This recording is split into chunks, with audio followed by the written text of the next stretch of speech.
5, 4, 3, 2, 1. Thunderbirds are go.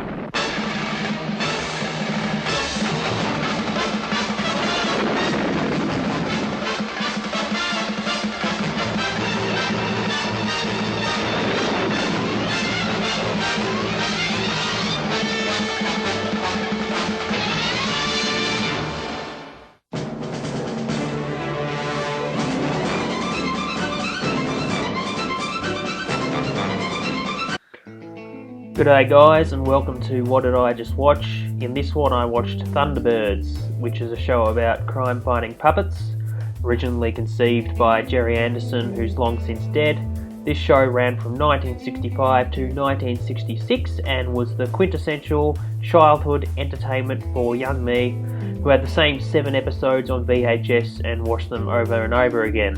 One of them was this one, Terror in New York City, in which International Rescue must put down the daiquiris and Long Island iced teas to help a journalist caught in the rubble after a development by the New York City Council goes horribly awry. It's a good episode. Let's fucking take a look. The thing about the Thunderbirds is that they're always having to rescue dipshits that make bad decisions.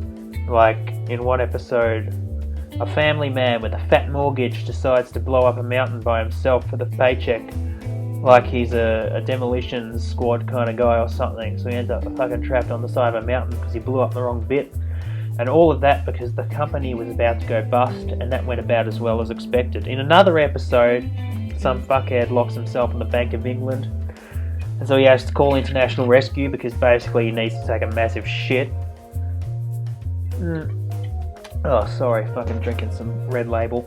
In another episode, some kid decides to stow away on Thunderbird 2, and so they're debating over themselves whether to kill him or not because he's seen what they're up to and where they live.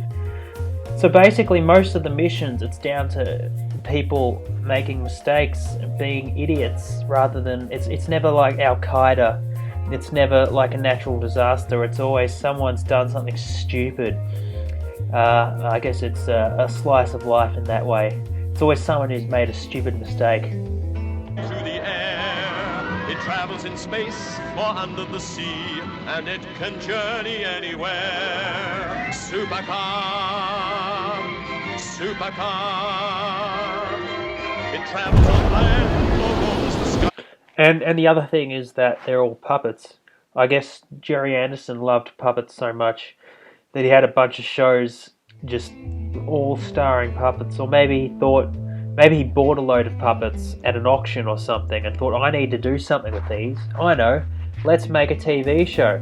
Like, it's fucking creepy, man. Whenever it zooms in on them doing stuff with their hands, they have like human hands, but then it'll zoom back out and you'll see it's just a puppet with these giant eyes, like wiping sweat away, and it's like the seed of Chucky or something.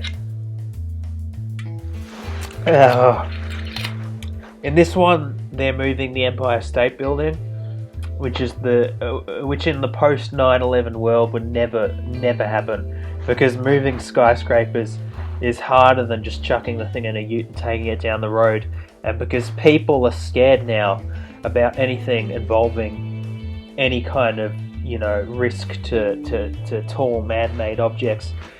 Buildings are tethered to the ground by their foundations, and the foundations are what hold up the building. So, resident nerd and Thunderbird designer Brains is like, what the fuck? That's never going to work. But he's watching it on the TV because he likes the Schadenfreude, I guess. So, of course, the Empire State Building falls over and the Thunderbirds are called in to pluck people out of the rubble. We don't see the mayor of New York trying to justify what happened. We don't see the president blaming the attack on a militant group somewhere in the Middle East and declaring war like, wink wink nudge nudge, lend me another term here guys. We don't see it exploding on Twitter, we don't see it exploding on Facebook, we don't see the LGBTI1234 star hash at ampersand percentage fucking group trying to skew things in such a way as they're the victims. We don't see the Reddit circle jerk or the news panel blame game. Bear in mind, this show is supposed to be set in the 2060s, like not even kidding, like it's meant to be the future.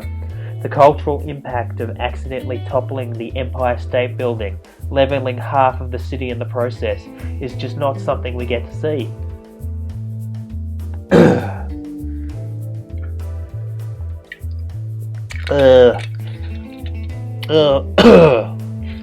But when I was young, there was something beautiful in the destruction of New York.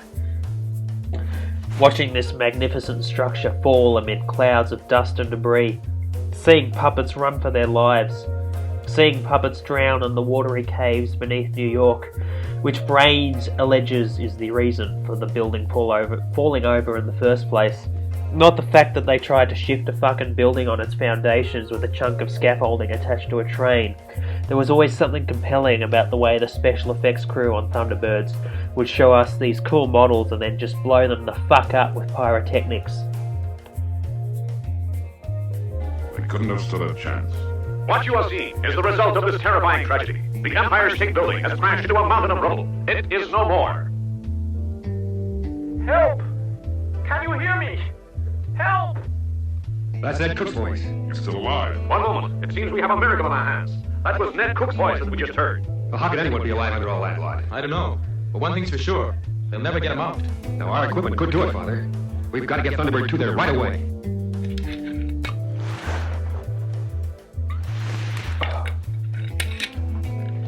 Sometimes I think about where I was when the towers were hit. I think about how naive and young I was, how I didn't really know what it meant when it happened. Mum says I built a tower out of Lego and then smashed it to pieces, and that was like a coping mechanism. But what if it wasn't a coping mechanism? What if I delight in destruction? What kind of a person is it that sees genuine footage of death and carnage on the news and feels entertained? How many people out there were entertained rather than appalled?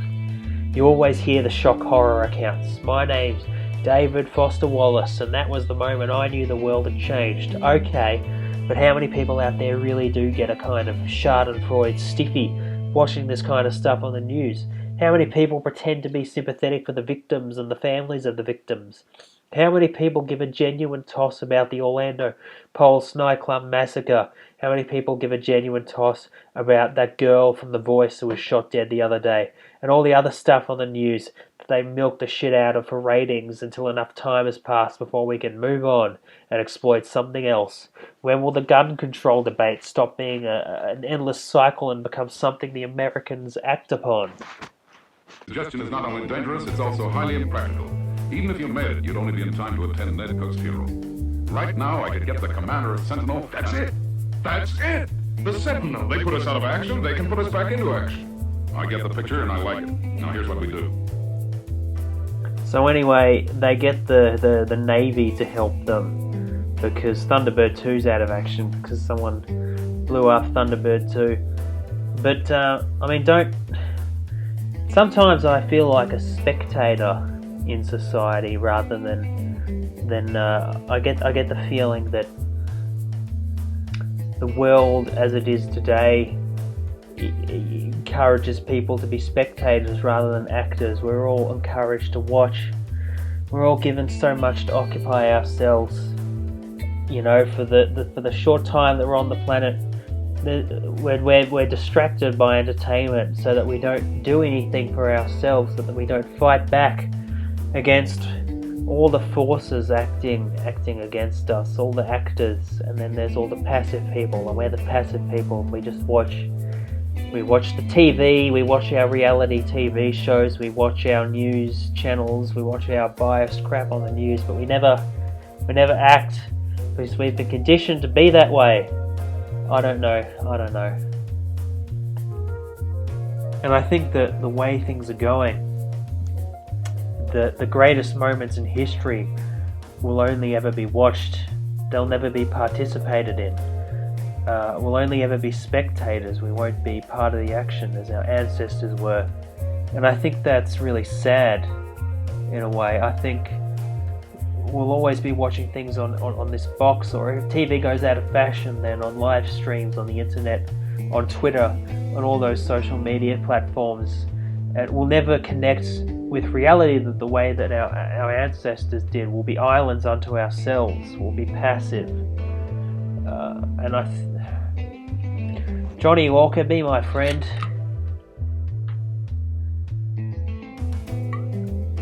Oh, just what the doctor ordered. Oh, yeah.